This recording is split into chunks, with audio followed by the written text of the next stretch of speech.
আসসালামু আলাইকুম। ওয়ালাইকুম আসসালাম।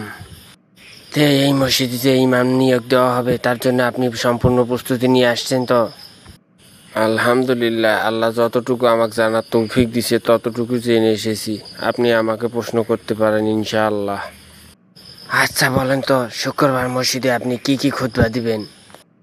আলহামদুলিল্লাহ, আল্লাহ তাআলা আমাকে যা বলা তৌফিক দিবে তাই তো বলবো। হাদিস কোরআনে যা আছে, সুদের কথা, ঘুষের কথা এবং অন্য জিনাখোর এবং অন্য বিষয় আছে, সে বিষয়গুলোই তো তুলে ধরবো।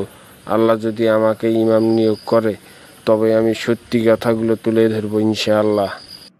কে রে, এই শালাক যদি আমরা নেই তাহলে না আমার সুদ ঘুষ খাওয়ার কথা কয়া দিবি, এক তো নেওয়া যাবি না। তে সেক্রেটারি সাহেব, আর তো প্রশ্ন করা যায় না, এক এটি থেকে বাইকের দেওয়ার লাগে। এই তো সুদ ঘুষের কথা কইবা নাকছি, এগুলো যদি কয়া দেয় তাহলে তো আমরা চলবো? আমরা তো সুদ ছাড়া চলবে পারি না। আরে সভাপতি সাহেব, আপনি খান সুদ, আমি খাই ঘুষ, আর এগুলো না খালি তো আমার পেটের ভাত হজমই হবি না। আপনি ফির ধানের উপরে টাকা লাগাচ্ছেন, আমি ফির ওই যে সুদের উপরে টাকা লাগাচ্ছি, এলে না খালি আমার ঘরে হবি। আর ইমাম সাহেব এলে কি কয়, আর আমার ঘরে এলে যে মসজিদের টাকা দেয়, এলে দিয়ে তো আমার ঘরে সংসার চলে, এলে ছাড়া আমি কেমনে চলবো? আর এইভাবে যদি কথাবার্তা কয় ইমাম সাহেব, তাহলে তো আমার ঘরে হবি না। না চলবি না, এই ইমাম সাহেব চলবি না, বাদ দেন। আচ্ছা ঠিক আছে, আপনি এখন যান, তাহলে আপনাকে নেওয়া হচ্ছে না, আপনি এখন যেতে পারেন। আমার চাকরিটা তাহলে হবেই না স্যার? আরে মেয়ে, কি পুরানা সুদ ঘুষের কথা নিয়ে এখনো পড়ে আছেন? এগুলো কথা কইলে কি হবি সবসময়? এখন যুগ জামানা পাল্টে গেছে, জানেন না? আপনি তো প্রথম পরীক্ষায় ফেল করলেন, যান, আপনাকে আর নেওয়া হবি না। তে চাচা, এই কাঠফাটা ওদের মধ্যে আমার দাঁড়ায় আছেন মন খারাপ করে, ব্যাপার কি কিছু বুঝিচ্ছি না। না রে বাবা, একটা ইমামের পরীক্ষার নিয়োগ দিবার গেছিলাম, সেটি ইন্টারভিউ হয়েছিল কিন্তু হামাক নেয় নাই। কি কোন চাচা, তোমার মতো দক্ষ আর অভিজ্ঞ হুজুরক নেয় নাই? এটা কি কথা করলেন চাচা? এটা কি করলেন চাচা? কথাটা কয়া তো আমার মনটাই খারাপ করে দিলেন। এবার আপনার বদলে আমি যাবো এবার পরীক্ষা দিবে। না রে বাবা, ওরা খুবই খারাপ লোক, ওটি শুধু খারাপের ঘরে ইন্টারভিউ নিবি। আমি যখন ভালো ভালো প্রশ্নের উত্তর দিলাম ওরা আমাক নেয় নাই, সেটি তো যাওয়ার দরকার নাই রে বাবা। কি কন চাচা, জীবনে তো আর গুন্ডে পান্ডা কম কপি সোজা করলাম না, এবার না হয় আবার সোজা করবো। এবার আমি যাবো ইন্টারভিউ দিবে, দেখি এরা কত বড় বদমাইশ। আমার চাচার মতো যোগ্য ব্যক্তিক নেয় নাই, দেখি এটি কোন যোগ্য ব্যক্তিক নেয়, সেটাই আমি এবার দেখবো। আচ্ছা চাচা, আপনি বাড়ি মুখে যান, আমি বিষয়টা দেখতেছি। আসসালামু আলাইকুম। ওয়ালাইকুম আসসালাম। তে তোমার নাম কি বাবাজি? আমার নাম মোহাম্মদ মাসুদ রানা। তে বাবাজি, তোমার লেখাপড়া কত দূর এবার কও দেখি? লেখাপড়া কত দূর মানে, লেখাপড়া কত দূর পর্যন্ত করি নেই সেটা কন। পুরো বাংলাদেশের পড়াই শেষ। ক্যারে, এই শালাকে আমার টুপিও মাথার দিয়ে আসে নাই না, এই মনে হয় আমার সাথে মিলবে। তে বাবাজি, সবাই পাঞ্জাবি গায়ে দেয় এবং টুপি মাথায় দিয়ে আসে, তুমি কি আমার টুপি পাঞ্জাবি কিছুই নাই? কি বলেন সভাপতি সাহেব, এখন হলো ডিজিটাল যুগ, হলো টুপি পাঞ্জাবি কি আর এখন চলে? সেই জন্য খোলামেলা হয়ে যাচ্ছি।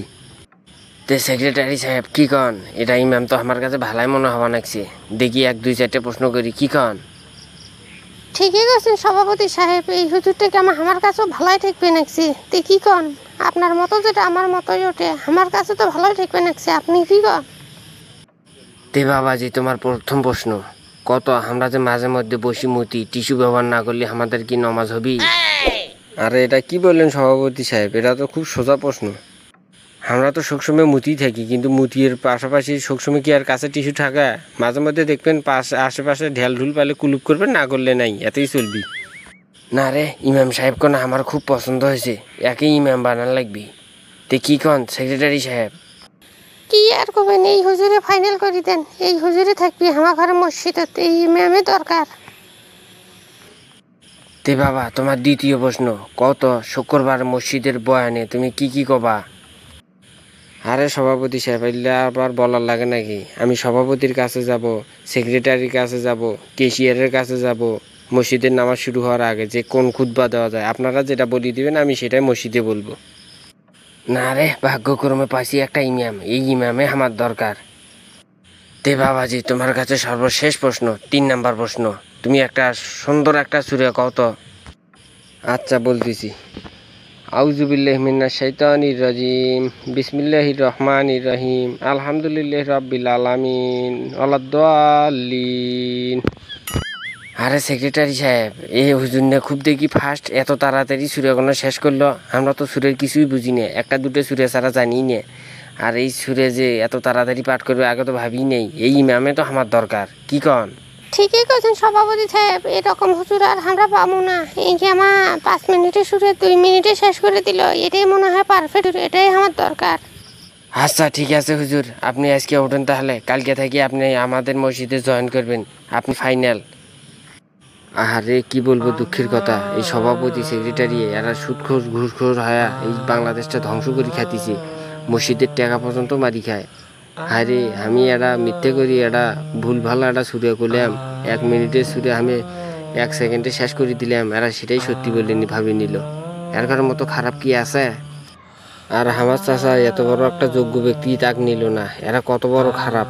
দেশও তার কই ভালো মানুষ আছে। হুজুর কি কিছু ভাবতেছেন? আরে না না সভাপতি সেক্রেটারি সাহেব, আচ্ছা আপনারা ভালো থাকেন। আসসালামু আলাইকুম ওয়া রাহমাতুল্লাহি ওয়া বারাকাতুহু।